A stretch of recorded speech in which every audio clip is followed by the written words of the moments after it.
વાત કરીએ હવે ગાંધીનગરની તો ગાંધીનગર જિલ્લામાં અલગ અલગ મંદિરોમાં ચોરી કરતી ગેંગને પોલીસે ઝડપી પાડી છે.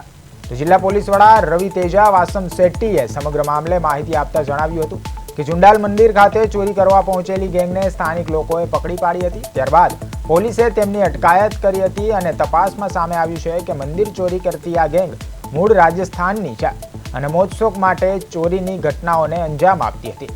તો પોલીસે જણાવ્યું હતું કે આ ગેંગ સામે રાજસ્થાનમાં પણ અનેક ગુનાઓ નોંધાયેલા છે. હાલ વધુ ગુનાઓ ડિટેક્ટ કરવા માટે પોલીસે તપાસનો દોર તેજ કર્યો છે. ઝુંડાલ ગામમાં ગરફોડ કરવાની પ્રયાસ કરતા એક ટોળકીને લોકલ પબ્લિક દ્વારા રોકવામાં આવેલ છે અને રોકીને પછી પોલીસમાં ઇન્ફોર્મ કરવામાં આવેલ છે. પોલીસ તપાસ દરમિયાન 3 આરોપીનો પૂછપરછમાં કુલ 3 ગુનાને ડિટેક્ટ કરવામાં આવેલ છે. આ 2 ગુનામાં અડાલજ સ્ટેશનના છે અને એક કલોલ તાલુકા પોલીસ સ્ટેશનના છે.